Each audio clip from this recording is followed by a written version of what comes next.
Listen to me, every day there are two versions of you waking up side by side, the one that wants comfort and the one that wants greatness. And the truth is brutal, only one survives. 2026 isn't waiting for you to feel ready, it's coming fast and it's coming unforgiving. So today, right here, right now, you either decide to bury the weaker version of yourself or get buried by it. There's a version of you that keeps whispering reasons to stay the same, and a version that's begging you to evolve.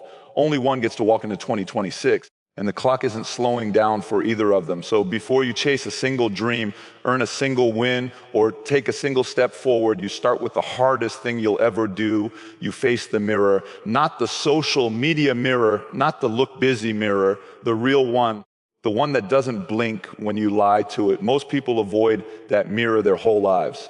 They'd rather scroll, distract, pretend, because standing there eye to eye with yourself means admitting the truth. You're not losing to the world, you're losing to your own story. I remember a friend telling me he wanted to get in shape once the year slowed down. That year never slowed down, neither did the next one. Meanwhile, someone else with the same job, same schedule, same stress decided to wake up 30 minutes earlier and put on running shoes instead of excuses. 1 year later, different body, different confidence, different life, same hours in the day, just lived without illusions. A study from the Dominican University of California found that people who wrote down clear, honest goals were 42% more likely to achieve them. Not because the pen is magic, but because writing something down forces you to stop lying to yourself. It forces you to see where you're at and where you're not. Honesty is the first rep of greatness, and most people skip it. Let's be real, your weak self is clever. It knows the exact lines to feed you. I'm too tired. I don't have time. I'll start when things calm down. But life isn't a lake that suddenly goes still. It's a storm, a moving target, a constantly shifting battlefield. If you're waiting for calm, you'll stay average forever. The level up happens inside the chaos, not outside it. You know what honesty looks like? It looks like saying, I waste 2 hours a night scrolling and calling it rest. It looks like admitting, I'm not unmotivated, I'm undisciplined. It looks like whispering, I know exactly what I should be doing, I'm just scared to start. But the moment you confront that truth, something shifts. It's like flipping on a light in a room you've tiptoed through for years. You stop stumbling, you start moving with intent, and suddenly the path isn't as complicated as you made it. Hard, yes, but clear. Look, 2026 isn't waiting for your excuses to expire. It wants clarity, it wants commitment. It wants a version of you that doesn't negotiate with weakness. So here's the takeaway: strip away the soft lies. Write down what you actually want. Tell the truth about what's holding you back, and give the stronger version of you a fighting chance to show up, face the mirror. That's where the real transformation starts. There's a dangerous moment in every person's journey. The moment you start believing you're good enough. The moment you start jogging where you used to sprint. The moment comfort shakes your hand and whispers, relax, you've earned it. That's the moment most people fall off, not because they failed, but because they slowed down. And slowing down is the silent killer of greatness. People think champions train to win. Wrong. They train because the idea of becoming average keeps them up at night. They train because the world is always getting faster, hungrier, sharper. They train because yesterday's greatness has an expiration date, and it expires at midnight every night. When you wake up, you start from zero again. I remember watching a young athlete walk into the gym one morning, 4 a.m., pitch black outside. He thought he'd impress everyone by being the first one in. He opens the door and the lights are already on, music low, air hot. Someone is already drenched in sweat, finishing a workout that started long before this kid's alarm even went off. The kid froze.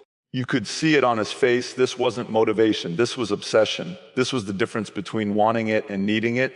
That's what mastery looks like. It's not glamorous. It's not loud. It's not posted online with inspirational music and perfect camera angles. It's unseen, uncelebrated, unavoidable. Think about your own life. That project you've been putting off, that skill you kinda wanna learn, that dream you say you're serious about but only work on when you're in the mood. You know what that is? That's your weak self negotiating with your potential, and your potential keeps losing. If you want to crush your weak self in 2026, you need a new mentality train, like someone is coming for everything you've built. Because someone is, your past is chasing you, your old habits, your old excuses. Your old comfort zones, they're right behind you and they don't get tired. The minutes you waste, they don't. The days you skip, they don't. The opportunities you walk past, they pick up. You're not just competing with the world, you're competing with every version of you that ever settled. I had a friend who used to tell me, I'll work harder when I'm further along. That's backward. You work hardest when you're ahead, because staying ahead is 10 times harder than getting ahead. Anyone can sprint when they see the finish line. Very few people sprint when no one is watching, when it's cold, when they're exhausted, when nobody would judge them for taking a day off. That's the gap. That's where greatness hides. So here's the truth. If you want next year to look different, act like you're already behind. Wake up earlier than your excuses. Study longer than your doubts. Push harder than your distractions. And practice like the world is right on your heels, breathing down your neck, ready to take your spot the moment you relax. Because the moment you stop pushing, your weak self catches up. Most people don't lose because they're not smart enough or talented enough. They lose because their attention gets stolen one tiny piece at a time, not in dramatic crashes, not in big failures, but in little flicks of the thumb, little notifications, let me just check this real quick, moments that slice their potential in crumbs. You want to talk about a silent assassin, it's distraction, not fear, not failure, distraction, and it hits you so often you don't even realize you're bleeding from it. In 2024, the average person was hit with nearly 5,000 digital interruptions a day. 5,000. Imagine someone tapping you on the shoulder every 10 seconds while you're trying to lift or study or focus on a dream that actually matters. You wouldn't tolerate it in real life, but online. You let it run your day, and here's the dangerous part: distraction doesn't feel like destruction. It feels harmless. It feels like just one more scroll, just one more check, just one quick reply. But those tiny moments pile up, and suddenly hours disappear. Your mental energy is drained, your momentum is gone, and you're sitting there wondering why your life looks exactly the same as last year. I remember watching a friend try to build a side business. He had talent, ideas, fire, but every time he sat down to work, his phone lit up, text, meme, random video, group chat blowing up about nonsense. He'd tell me, I worked for 3 hours today. No, he didn't. He worked for 4 minutes 60 times. His brain never went deep enough to create anything meaningful, and he couldn't understand why he wasn't making progress. Meanwhile, someone else with less talent but more discipline carved out 90 minutes of uninterrupted focus every single morning and passed him in 6 months. Top performers across every field already know the secret: 1 or 2 hours of deep work is worth more than an entire day of distracted effort. Athletes, executives, artists, it doesn't matter. They all build a force field around their focus. No phone, no tabs, no noise, just ruthless tunnel vision commitment, because they know their talent is only as strong as their attention. Look at your own life.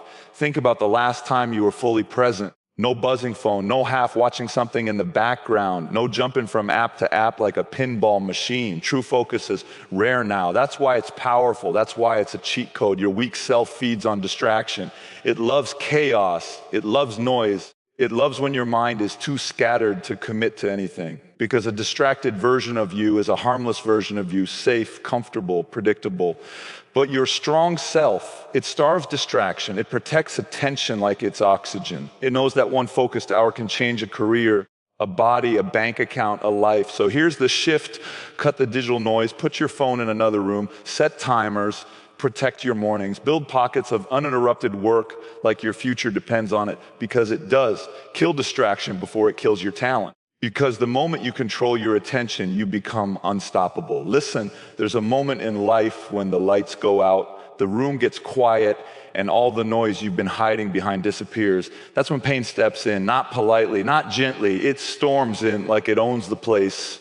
Most people panic, most people fold, but the ones who rise, the ones who become something different, they learn to take that pain and flip it into fuel. Not later, not when things get easier, right there in the middle of the mess. You want to become unstoppable. You learn to convert pain into momentum.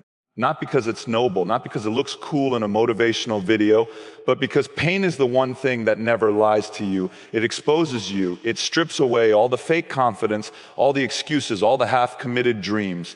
Pain shows you exactly who you are and exactly who you could be. I once talked to a founder who told me his entire life collapsed in 12 months. Marriage gone. Bank account almost empty, investors walked, friends faded. He said he felt like he was living underwater, everything heavy, everything quiet, everything slow. And yet somehow during that same brutal year, he built the product that would later make his company worth millions. I asked him how he did it. He said, when everything hurts, the truth becomes simple.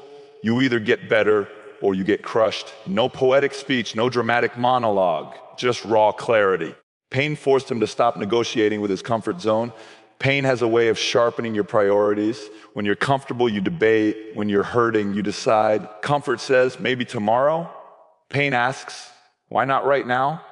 Think about your own life. That heartbreak that left you staring at the ceiling at 2 a.m., that job loss that punched a hole through your confidence, that betrayal you still replay in your mind. You survived it. You're still here.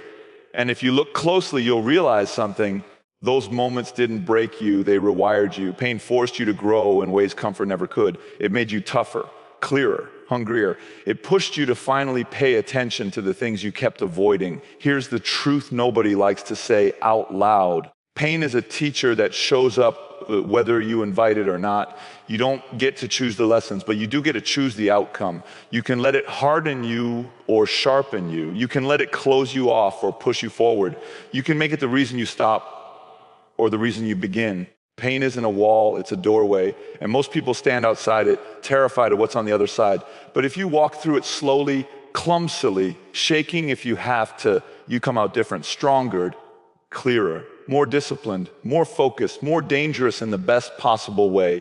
So the next time life hits you, and it will, don't collapse, breathe, stand up and turn that pain into a weapon. Use it to move, use it to build, use it to rise, walk through the doorway. That's where the next version of you is waiting. Everybody wants greatness on day one. Everybody wants the big moment, the applause, the spotlight.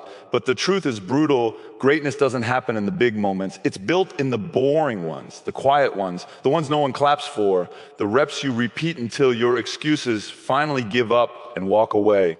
Most people never reach that point because they can't handle the silence. They crave hype, but greatness requires monotony. Greatness isn't loud. It's not glamorous. It's not a highlight reel. It's repetition.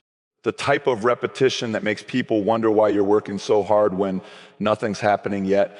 But that's exactly when it matters most. I once knew a guy who decided he wanted to change his life, get in shape, build discipline, tighten up his routine. First week, he was electric. Meal prep, workouts, early mornings. He even posted about it like it was a personality trait. Second week, still strong. Third week, the excitement dipped. Fourth week, he skipped just one day, then another. By month 2, he said, I don't feel motivated anymore. Of course he didn't. Motivation isn't built for long-term work. That's why consistency matters. Excitement is short-lived. Habits are armor. Research from University College London suggests it takes roughly 6 days to hardwire a new habit. Not 21 like the internet loves to claim. 66 days, that's 9 weeks of fighting off old patterns. 9 weeks of pushing through the temptation to skip today because it doesn't really matter. But it does matter. Every day you show up, you weaken the voice inside you that's been holding you captive for years. And every day you skip, you strengthen it. Consistency is how your strong self takes the wheel, not perfection, not intensity, consistency. Think about brushing your teeth.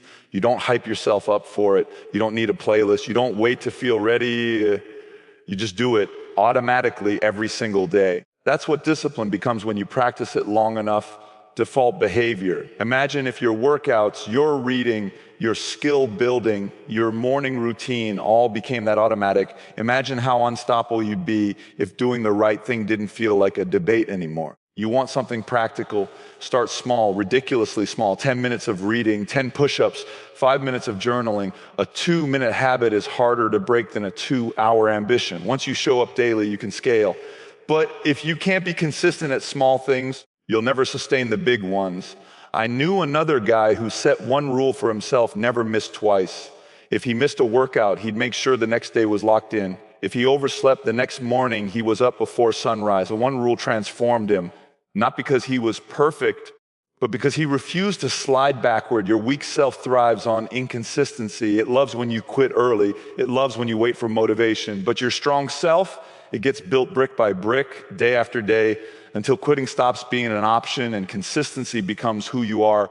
Repetition isn't punishment, it's power. Keep showing up until it feels strange not to. That's how the strongest version of you is born. There's a moment in life when you realize something uncomfortable. You're not just shaped by your habits or your work ethic, you're shaped by the people standing next to you, the conversations you hear, the energy you absorb, the standards you allow. Most people surround themselves with comfort, with cheerleaders, with people who applaud the bare minimum because it makes them feel good in the moment. But comfort is a trap. If the room you're in doesn't challenge you, it weakens you slowly, quietly, without you even noticing. Your environment is either sharpening you or softening you, and nothing in between. I remember training with a group once where everyone was pretty good. Decent effort, decent focus, decent intensity, and without even realizing it, I started matching them, not rising above, matching. That's the danger. Average is contagious. It spreads like a quiet fog. You don't fight it, you fall into it. It wasn't until I stepped into a room with people whose work ethic punched me in the chest that I woke back up. Suddenly I was the one chasing. Suddenly my excuses felt small. Suddenly good enough wasn't even close. There's a reason elite performers train around elite performers. Pressure elevates execution. When the person next to you is going harder, thinking bigger, demanding more from themselves, you can't hide. Their presence pulls you upward. Their mindset forces you to level up. Their standards make your excuses feel embarrassing. One friend of mine told me about a moment that changed his life. He walked into a meeting with a group of high-level entrepreneurs, people he admired. In the first 5 minutes, he realized everyone in the room worked at a level he'd only talked about. No fluff, no ego, no one day I'll get serious. They were already serious, already moving, already operating in that rare air where every minute is intentional. He said he left the room with 2 options, rise or never come back. And that moment set off the most productive year of his life. Think about the people you hang around with. Really think, do they challenge your thinking? Do they push you when you start slipping? Do they call you out when you start playing small? Or do they let you coast because it's easier? Do they clap for you when you're stagnant because they're stagnant too? Here's the truth: your weak self loves soft rooms. It loves being the smartest, strongest, most accomplished person in the circle. It loves being comfortable. But your strong self, it thrives in rooms that make your stomach tighten a little, rooms where you feel slightly outclassed, rooms where you're not the benchmark, you're the beginner again. In 2026, stay close to people who make you uncomfortable, not because they judge you, but because they remind you of who you could be. They force you to stretch, to think bigger, to shed your excuses, to rise into the version of yourself you keep imagining late at night. Find the rooms that scare you, walk into them anyway. Let their standards reshape yours. Because the fastest way to grow is to stand next to someone who refuses to let you stay small. Listen, lean in for a second. There's a voice inside you that's way too comfortable. It loves soft pillows, easy routes, shortcuts, and excuses dressed up as self-care. But there's another voice, the one you try to ignore because it demands more. It's quieter, but it's sharper. It cuts through the noise. It knows exactly who you could become if you stop negotiating with your limits. That second voice is the one we're speaking to tonight. Every year, we make promises to ourselves. Most people break them by February. Why? Because the weak self always shows up first. It's the version of you that hits snooze. The version that says, tomorrow. The version that says, I tried. I know that voice I used to listen to. When I was younger, I'd tell myself I deserved a break after a hard day when all I really did was coast. I looked in the mirror one morning and realized something painful. The person staring back wasn't failing because of lack of talent, but because of lack of fight. That moment hit me hard, and I promised myself I'd never let the weaker version win again. In 2026, that promise needs to go deeper for you, because the stronger version of you, the one waiting ahead, the one built from early mornings and late nights, that version whispers a very different message. It says, keep going. Don't stop now. Just one more. One more rep when your muscles burn. One more page when your eyes are heavy.